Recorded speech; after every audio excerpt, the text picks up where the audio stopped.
อบบริษัทผู้เบิ่งทั้งหลายเมื่อนี้บ่น่ามาที่ไอคอนสยามสิงเก่าสิงเคยเนาะจะเป่าเปลือกกันได้ไปหน่อยเด้อ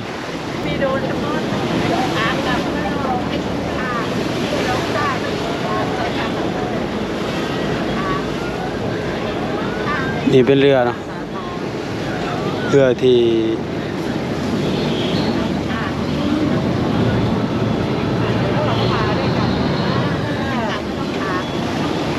ไปหาสิไปกันเลยนะ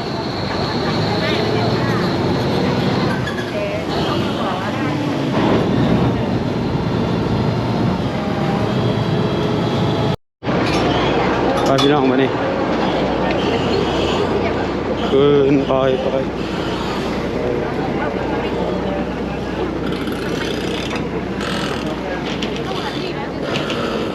นางเรือมันไอคอนสยามสาทร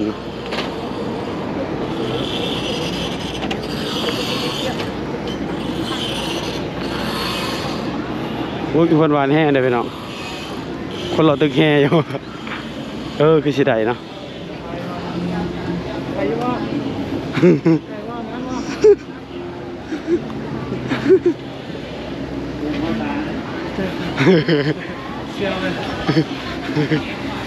โมดีตั้งคาร์บอนฮอเทลสบายจุฬาที่สบายซ้ายมีคนมาตึกแห่นะโอ้สวยงามเลยไฟสวยงามไฟมีฝรั่งมีทั้งฝรั่งมีทั้งแอฟริกาเนี่ยมีทั้งเอเชียเลยที่เขาเห็นนะ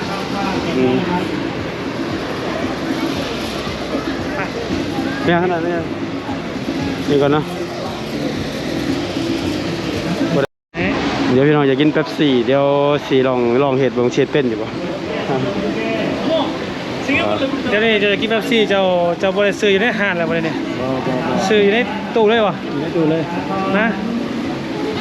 จะเป็นดีวะให้จะไหนล่ะให้จะไหนล่ะสัมผัสก่อนเลือกเมนูจะไหนต่อเขาบอกว่าปุ๊บเขาแบบทำไมดูสุดน่าโทษกินเอาคนเดียวพอตัวกินก่อนสองคนสิบกว่าเดียวเอากินในบ้างได้อยากเห็นเนี่ยเขากระยายกันเนี่ยชุบกินแล้วนี่โอ้โหมึงอย่าไปทิมเนี่ยมันเปิดมันเวลามันออกมาแล้วมันเสียมันไหนนะมันเสียดมันออกมาปุ๊บมันกระทบนะคนละเครื่อง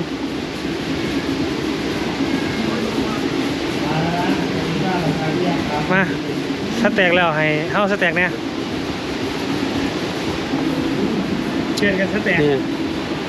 พวกนี้พี่น้องพ่อพญาเป๊ปซี่ยังแบ่งกันกินเนี่ยเว้ยสายเนาะเย็นดีเนาะเย็นคืออยู่ในหาดเลยแหละโอ้โห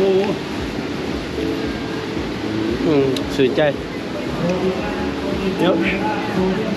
ค่อยๆกินได้กินไม่ไหวเนี่ยเป็นยังมันซ่า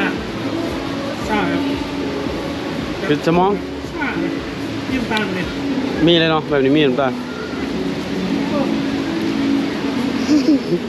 พอสมมติบอกให้กินเป๊ปซี่เราเคยกินแต่โค้กบ่ไปพี่น้องวันนี้ก็สิมาเบิ่งโดเรมอนกันโดเรมอนโดเรมิโนมิตะใจแอนชิซุกะเป๊ปซี่ตัวไหนมันกับเบิ่งแต่ยังน้อยจนใหญ่กับเป๊ปซี่ไปไม่ซื้อกับแม่กับ2 เก้าให้โดเรมอน2 เก้าเดี๋ยวนี้ยังมีอยู่แล้วเดือนนี้มีอยู่กับปินเนี่ยแล้วกระเป๋าเนี่ยยังกระตุกกระเป๋าเนี่ยกระเป๋าโดเรมอนกระเป๋าวิเศษแม้แต่ตู้เย็นยังยกมาได้เครื่องบินยังยกมาได้โทษเนาะ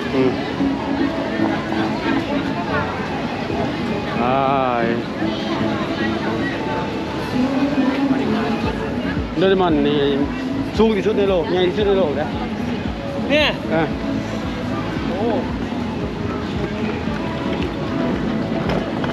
ตามข้อมูลนี่ใหญ่ที่สุดในโลกเลย มีโดเรมอน50กว่าตัว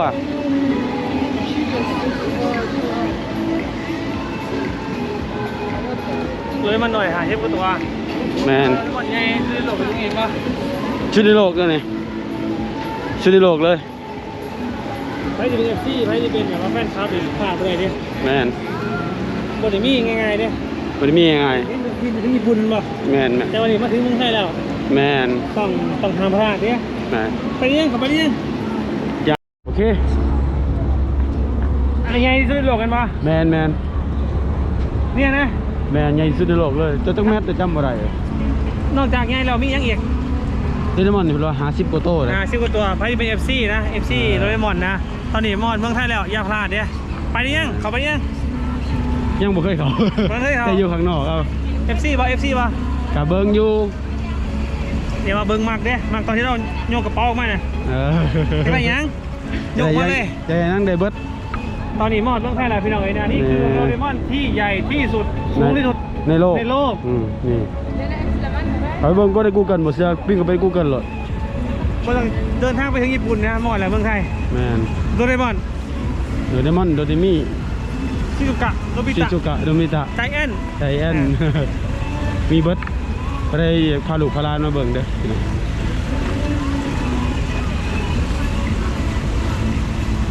นักเป็นคนเบิ่งพี่เด้ บ่บ่ นี่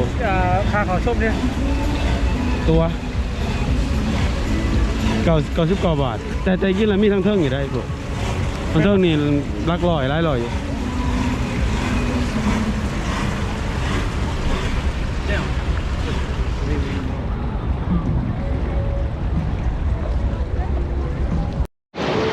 ส่วนใหญ่ก็จะเป็นนักท่องเที่ยวเพิ่นสิขึ้นเรือนะพี่น้องเรือสำราญเรือที่ต่างๆนี่นักท่องเที่ยวเต็มเลยนะเพราะก็สิมันรอขึ้นเรือทางฝั่งนี้ก็จะเป็นโดเรมอนเนาะโดเรมอนตอนโดเรมอนตอนโอ้สูงเป็นใหญ่ที่สุดในโลกเนาะมีโดเรมอน50เท่าไหร่จำบ่ได้นั่นเนาะแต่ว่าสันนี่เป็นแบบสันรางนี่เป็นแบบเกี่ยวกับการแสดงโดเรมอนแท้อยากแบบเบิ่งประวัติโดเรมอนสินะก็สิน่าสิเป็นสัน6ถ้าจำบ่ผิดเนาะเกี่ยวกับเรื่องเล่าต่างๆแต่ก็สิมีค่าเขาอีกเนาะเขาต้องซื้อปีเนาะหรือว่าซื้อตัวนั่นเองเนาะบ่ได้มักโดเรมอนนี่ค่อยก็มักคือกันนำมาหน้าก็มักคือกันแต่ว่าบ่ได้คลั่งไคล้นะแต่ก็มักมีได้พี่น้องคนคลั่งไคล้บางคนต้องมีโมเดลอย่างซื้อไว้เบิดทุกอย่างเลยเนาะพอโดเรมอนนี่ก็เบิ่งก็มาแต่อย่างน้อยๆเนาะจากว่าเกิดมาก็เฮ็ดโลดเนาะแต่ทุกวันนี้ก็ยังมีอยู่เด้อเนาะช่องเก่าเปิดตอนเสาร์วันอาทิตย์ยังมีอยู่โดเรมอนนะคือกระเป๋าโดเรมอนนี่สามารถโดนบันดาลได้ทุกอย่างโดนบันดาลได้ทุกอย่างจริงๆเลยพี่น้องมีเบิดทุกอย่างเลยในกระเป๋าผมจัดไฟงามๆนะ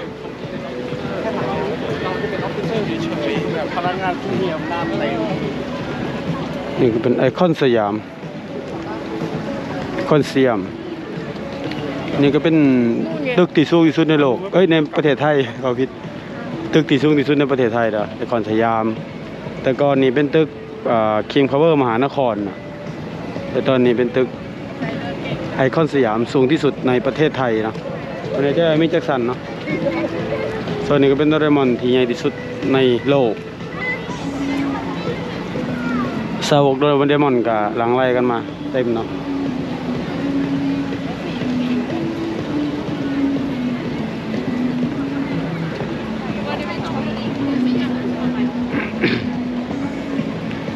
อันนี้ก็จะเป็นท่าเรือเนาะแล้วก็เป็นจุดขึ้นเรือของนักท่องเที่ยว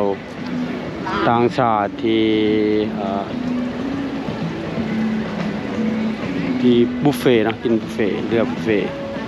หรือเป็นก็เรือสำราญหรืออะไรนะอันนี้พี่น้องเรือตอนนั้นเป็นใหม่ทั้งลำบ่นะจักสันวะเรือ3 สัน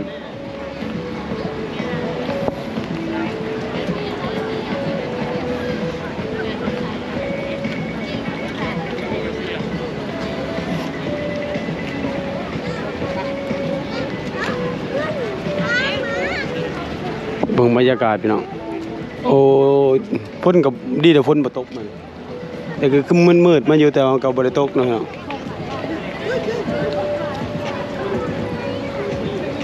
แล้วเรารู้ได้ไงล่ะไปย่างไปทางนั้นเนาะ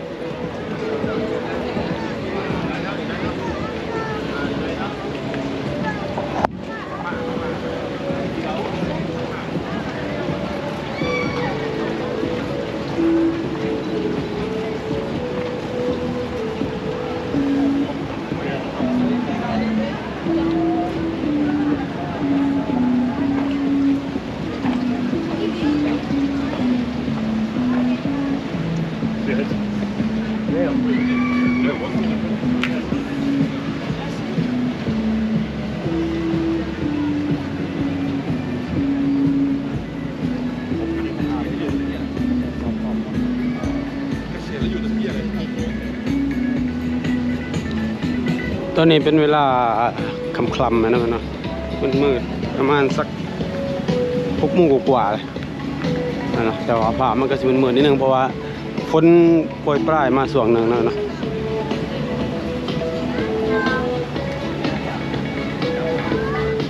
นี่คือทางเข้าไปดูโดเรมอนโดเรมิมะม่วงนี่งามเลยใช่เลยประมาณนี้แล้ว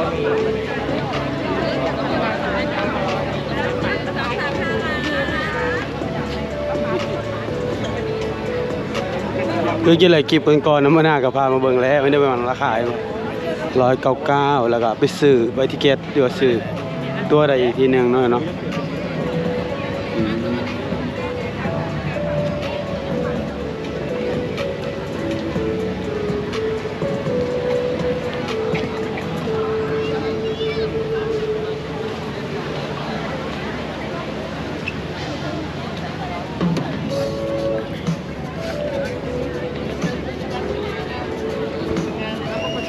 เห็นบ่ราคาพี่น้องนั่น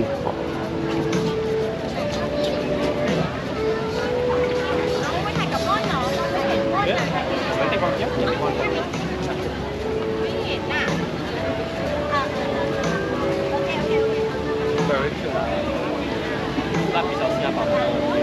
ใช่ไหมไม่ได้เห็นด้วย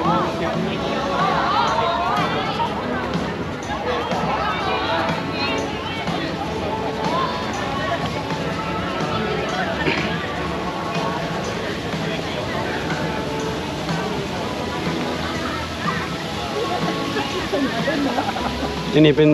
สถานที่ซื้อตั๋วหรือซื้อใบติเกตนะเป็นเงิน199 บาทเลยเนาะ199 บาท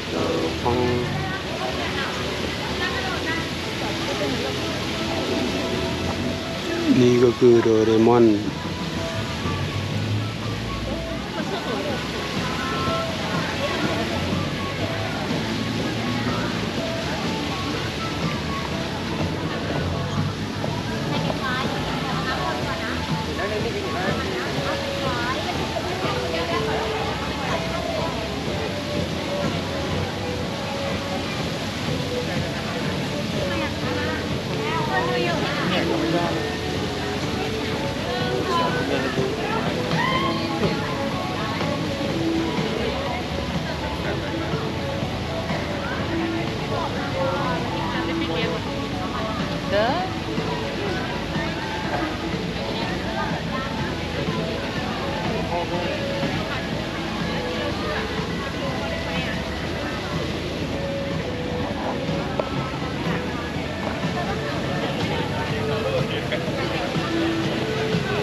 ก็บ่น่าก็สิบ่ได้ถ่ายหยังหลายนะเนาะเพราะว่าก็เคย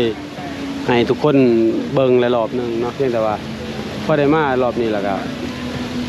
ก็เลยต้องถ่ายทุกคนได้เบิ่งเนาะบ่ได้มักบ่ได้ต้องการก็ ผู้ใดต้องการกับเขามาเรื่อยๆเนาะซื้อตัวแล้วก็จับใหญ่ขายเข้ามานั่นเนาะ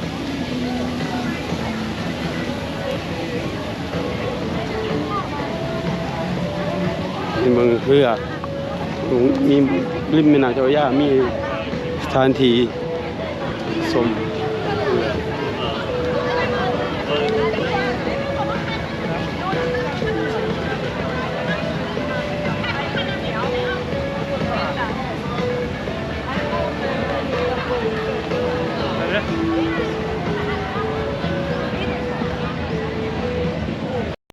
เอาเบิ่งเนื้อผูจักหน่อย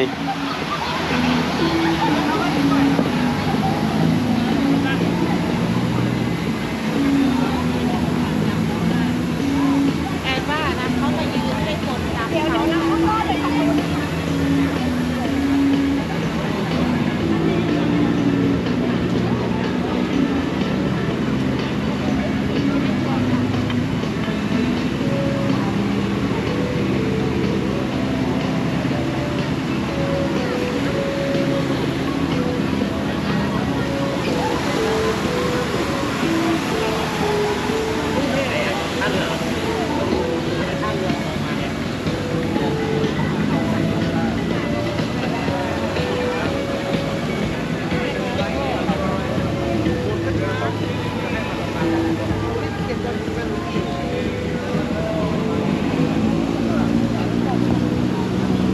เมื่อน้ำผูไว้เนาะ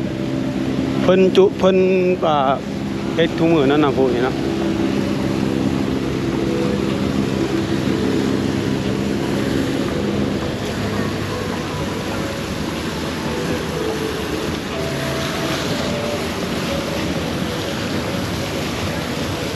ตอนนี้เขาลงเรือไง หืม ตอนนี้เขาลงเรือนะครับ